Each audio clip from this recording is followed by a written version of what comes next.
Okay, so let's switch over to a team in the AFC real fast. Let's talk about the Bungles. I got a lot of problems with the Bungles right now. Mm. And internally, I think they have a lot of problems as well. Mm. So I'm sure we saw the highlights, the lowlights from the game this past Sunday, where Chicago, with like what 50 seconds left in the game, I think it scored was, a game-winning touchdown. I don't think it was that much. I think it was like what, like I think it was like 34 19? seconds. Like I don't know. Yeah, yeah, something like that. So two players on that offense. First of all, that offense is dynamic, even with Joe Flacco, which got me thinking that anybody could get in that offense and drive that bus and put up numbers. But Yeah, Jamar Chase, I feel sorry for him because I feel like his talent is being wasted in Cincinnati. 37 seconds. Yeah, I'm sorry, I had to get Yeah, yeah, yeah. It was something between 30, it was between 37 and 40, 57. I don't remember. But I remember it wasn't that much time left. that. Mm. All Jamar Chase wanted was one effing stop. Mm. That's all he wanted. Mm. I mean, and then when asked about it, this is his quote. He said, "I'm going to stay in my lane.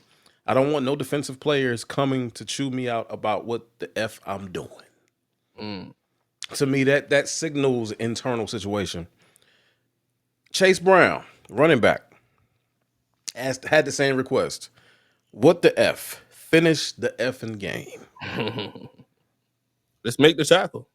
Make the tackle. Well, not even because they only needed. They don't what? Hold on, I got to see. But yeah, go ahead. Go ahead. Made Caleb Williams look like doggone Brett Favre out there. It was 41-42. So I mean, I think with that catch, I think that might have put him in field goal range. But I mean, I'd rather for it to come down to a field goal than to do it. Then the touchdown, not like that, Uh, Chase Brown again on his mindset, walking off the field after the late loss, probably the same as what was going through your head. Like, what the blank?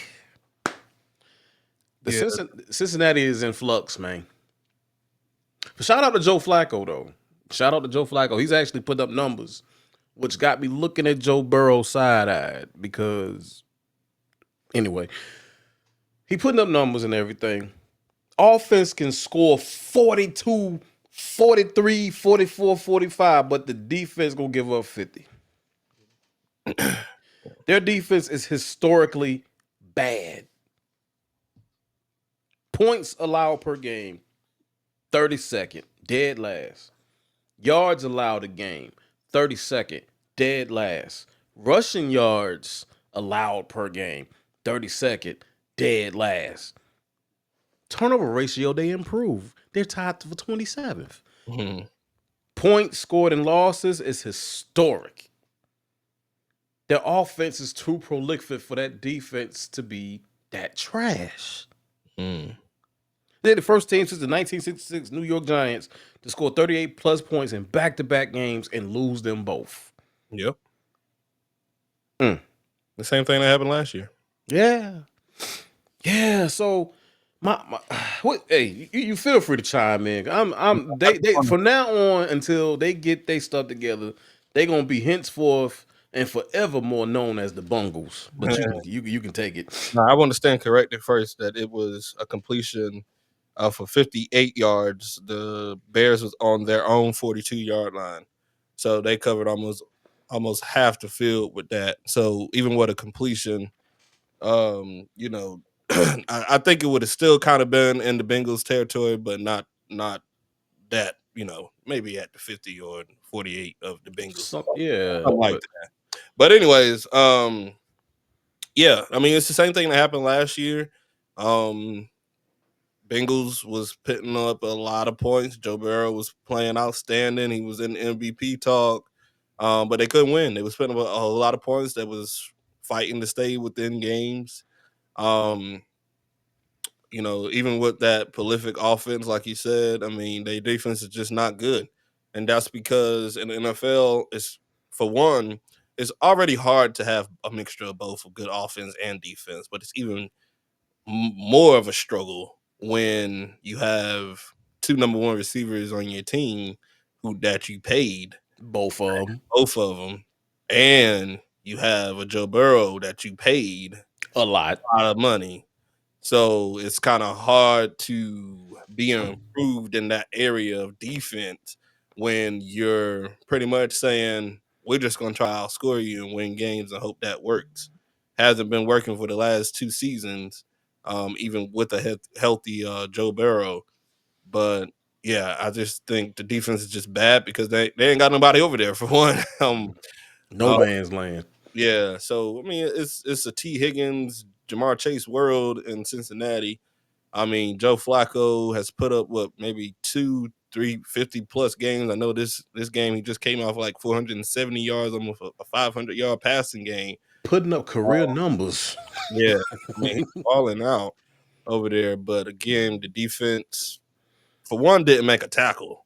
I At mean, all. they had at least 2 guys on that tight end, and he kind of just bounced off the tackles and kept right on running for a touchdown. And then to make it worse, I mean, they threw an interception within 3 plays of the 17 seconds that they had left. So GG's. But so they That's get the defense somewhat fixed, get some type of piece over there um, to help them out. Then I think this will be a continuing issue of them pitting up 30 plus, 35 plus, if you want, and still losing because yeah. it's, No 35 plus and allowing 500 yards a game. yeah. They've given up over 1,000 yards of total offense in the last 2 weeks. Mm. And honestly, I get what Chase Brown is saying, but the Bengals offense is dead last in rushing the ball. Because they don't have no balance. Because it's Hike. Where's Jamar? Where's T? That I mean, when you're constantly playing from behind, you're always in that heightened sense of urgency. And Right. the problem is your defense cannot stop a cold butt naked in Antarctica. But comments, let us know what you think about the Cincinnati Bengals. Are they just done for the next few years? I really feel like because of the weight of those contracts that they divvied out between Burrow, Chase, and Higgins, I feel like they done Mm. for the next few years. Mm. Or do y'all feel like this is a simple fix that can be fixed in this upcoming offseason? Let us know.